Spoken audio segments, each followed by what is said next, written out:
আজি আমাৰ কাউলিস্থিত আমাৰ ভাৰতীয় জনতা পাৰ্টি কাৰ্যালয়ত মই আজি এপ্লিকেশ্যন আবেদন পত্ৰ এটা দিলোঁ।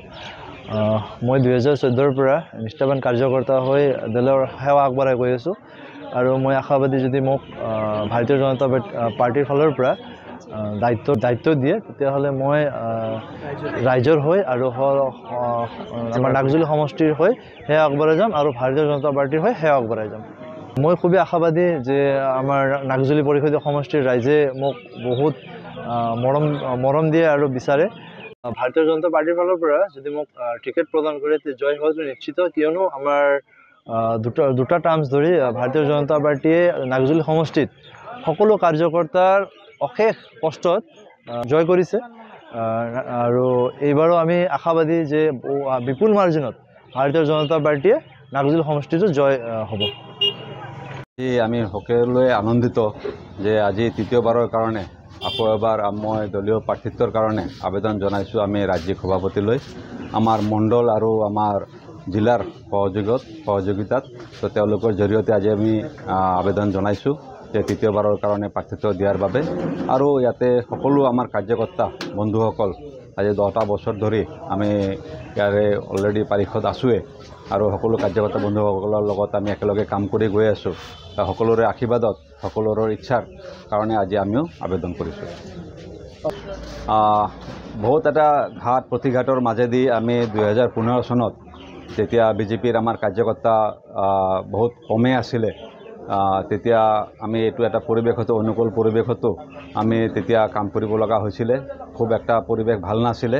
আমাৰ বহুত কম কাৰ্যকৰ্তা লৈ আমাৰ নিষ্ঠাবান কাৰ্যকৰ্তাসকলক লৈ কিনে আমি তেতিয়া 2015 চনত গোটেই BTCত মই অকলে জয় হ'বৰ কাৰণে সক্ষম হৈছিলোঁ আৰু সেইটো আমাৰ নাগজুলিবাসীৰ আশীৰ্বাদৰ কাৰণে আমাৰ পাৰ্টিৰ কাৰ্যকৰ্তাসকলৰ কঠোৰ পৰিশ্ৰমৰ কাৰণে আজি আমি জয় হৈ আহিব পাৰিছিলোঁ 2015 চনত।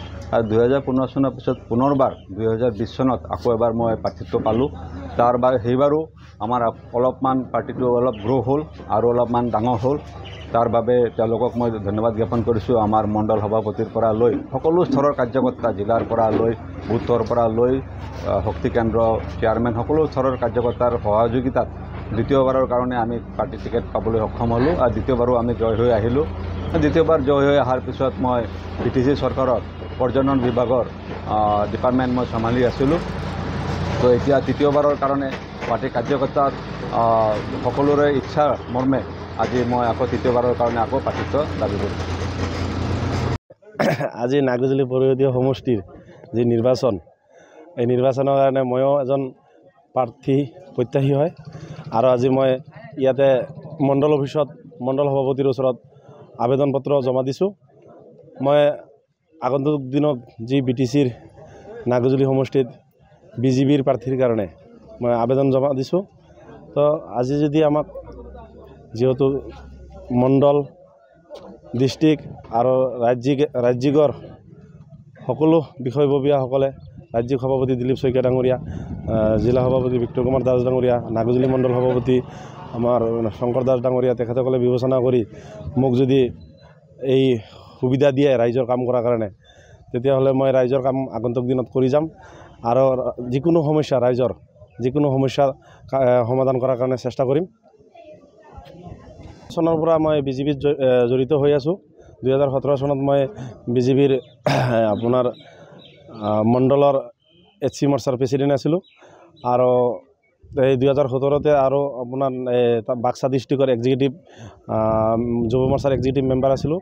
তাৰপিছত আপোনাৰ বাক্সা ডিষ্ট্ৰিক্টৰ যুৱ মৰ্চাৰ ভাইচ প্ৰেচিডেণ্টো আছিলোঁ। তাৰপিছত তামুলপুৰ জিলাৰ সম্পাদক আছিলোঁ। এতিয়া বৰ্তমান সাধাৰণ সম্পাদক পদত দায়িত্বত আছোঁ তামুলপুৰ জিলাৰ। এটা কথা চাওক, এইটো আগৰ পৰাই BJP যিহেতু দুটা কাৰ্যকাল BJPয়ে জয় হৈছে, এইবেলিও মই আশা কৰিছোঁ যদি মই টিকেট মই পাওঁ তো আগৰ পৰা অধিক ভোটত জয় হৈ যাব পাৰিম বুলি আশা ৰাখিছোঁ। নাগজুলি মণ্ডল কাৰ্যালয়ত ভাৰতীয় জনতা পাৰ্টিৰ যিটো মণ্ডল কাৰ্যালয় কাউলিস্থিত, সেই কাৰ্যালয়ত উপস্থিত হৈ আমাৰ নাগজুলি সমষ্টিৰ অন্তৰ্গত পাৰ্টি প্ৰত্যাশী প্ৰায় 12জন ব্যক্তি আহি আমাক আবেদন মণ্ডল সমিতিক জমা দিয়ে আৰু তাৰে ভিতৰত এজনী মহিলাও আছে আৰু বহু যুৱকো আমাৰ প্ৰাৰ্থীৰ কাৰণে আবেদন দিছে আৰু সেই আবেদনখিনি আমি ইতিমধ্যে জিলা পৰ্যায়লৈ জমা কৰিম আৰু আজিৰ যি পৰিৱেশ এই পৰিৱেশে আমি উমান পালোঁ যে নাগৰিজুলিত যে আমি বৃহৎ আকাৰে জয়যুক্ত হ'ব পাৰিম আৰু নাগৰিজুলিত যিহেতু দুবাৰকৈ আমি জয় হ'বলৈ সক্ষম হৈছোঁ তাৰে ভিতৰত আমাৰ বিটিআৰৰ EM ডক্টৰ ধৰ্মনাৰায়ণ দাসদেৱো আছে আৰু জিলাৰ সন্মানীয় বিষয়ববীয়াসকলেও আমাক আবেদন কৰিছে আৰু তাৰে ভিতৰত আমাৰ জ্যেষ্ঠ কাৰ্যকৰ্তা আমাৰ দলৰ তেওঁলোকেও আবেদন বিচাৰিছে জমা দিলে আৰু বাকীখিনি আমি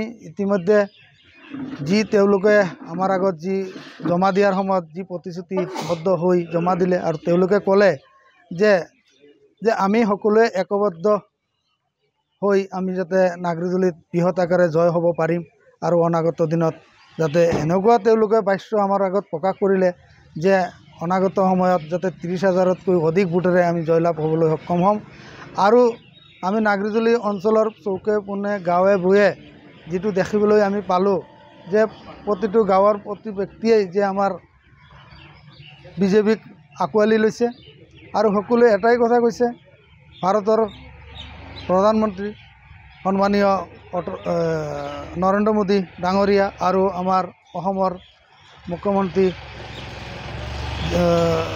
হিমন্ত বিশ্ব শৰ্মা মহোদয়ৰ যি উন্নয়নমূলক যি যাত্ৰা কাম কৰিলে আমাৰ নাগৰিজুলি অঞ্চলত ইতিমধ্যে আপোনালোকে গমেই পায় যোৱা ইলেকশ্যনৰ আগত তেখেতে আহি আমাক প্ৰতিশ্ৰুতি দি গৈছিল এই কাউলি হাইস্কুল খেলপথাৰত আৰু সেই প্ৰতিশ্ৰুতি মতে দুখন ব্ৰিজৰ বদলি 3খন ব্ৰিজ হ'বলৈ সক্ষম হৈছে আৰু যি ৰাস্তা ঘাট উন্নয়নৰ বহুত যথেষ্টখিনি হৈছে এইখিনি ৰাইজে বহুত ভাল পাইছে আৰু আঁকোৱালিও লৈছে আৰু ভাৰতীয় জনতা পাৰ্টিক সকলোৱে ভোট দিবলৈ একগোট হৈ ওলাই আহিছে।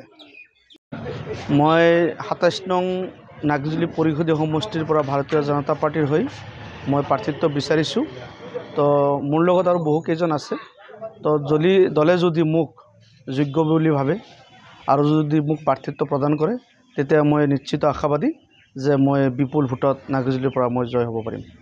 এই ক্ষেত্ৰত টিকেট বিচৰাটো প্ৰত্যেকজন আমাৰ দলীয় কাৰ্যকৰ্তাৰ এইখিনি অধিকাৰ আৰু ইয়াতে যোনে প্ৰাৰ্থিত্ব নাপাওক কিয় আমাৰ তাতে একো ক'বলৈ কাৰো বোধহয় মোৰ বোধহয় নাথাকে আৰু মোৰতো তাতে একো নাই ক'বলগীয়া দলে যাক প্ৰাৰ্থিত্ব প্ৰদান কৰিব তাৰ হৈ আমি যিখিনি আছে আমাৰ দলীয় কাৰ্যকৰ্তা শুভাকাংক্ষী সকলোৱে মই আশাবাদী তেওঁলোকে কাম কৰিব আৰু আমাৰ দলীয় প্ৰাৰ্থী বিপুল ভোটত জয় হ'ব বুলি মই নিশ্চিতভাৱে ইতিমধ্যে ৰাইজেও মানে কৈ আছে মুখে মুখে যে যিহেতু 2বাৰ নাগৰিজুলিয়ে সমষ্টিত আমাৰ ভাৰতীয় জনতা পাৰ্টিৰ জয় হৈছে আৰু এইবাৰ তৃতীয়বাৰৰ বাবে ভাৰতীয় জনতা পাৰ্টি জয় হোৱাটো নিশ্চিত।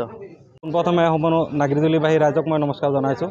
মই আজি ভাৰতীয় জনতা পাৰ্টি নাগৰিজুলি মণ্ডলত আমি আবেদন পত্ৰ দাখিল কৰিছোঁ, প্ৰাৰ্থিত্বৰ বাবে আবেদন পত্ৰ দাখিল কৰিছোঁ। যিহেতু ভাৰতীয় জনতা পাৰ্টিয়ে সদায় নৱপ্ৰজন্মক অগ্ৰাধিকাৰ দি আছে তাৰে আশাৰে আজি আমি ভাৰতীয় জনতা পাৰ্টিৰ প্ৰাৰ্থিত্ব বিচাৰি ভাৰতীয় জনতা পাৰ্টিৰ নীতি আদৰ্শক অনুকৰণ কৰি নাগৰিজুলি সমষ্টি আগুৱাই লৈ যাবলৈ এক আশা ৰাখিছোঁ যদি দলে প্ৰাৰ্থিত্ব প্ৰদান কৰে। ধন্যবাদ। জনসপন আমাৰ যিটো যুৱ প্ৰজন্ম আছে সিহঁতক সংস্থাপন দিয়া, সিহঁতক আমাৰ ইয়াতে যিটো শিক্ষাৰ যিটো আমাৰ মানদণ্ড আছে সেইটো উন্নত কৰা আৰু যিখিনি কাম এতিয়ালৈকে হৈছে আমাৰ ভাৰতীয় জনতা পাৰ্টিৰ চৰকাৰ আছে এতিয়ালৈকে ভালেই হৈছে কিন্তু তথাপিও আৰু অলপ কৰিবলগীয়া আছে সেইখিনি কাম আমি অতি অগ্ৰাধিকাৰ দি মানে কৰিম বুলি আশা কৰি ৰাখিছোঁ।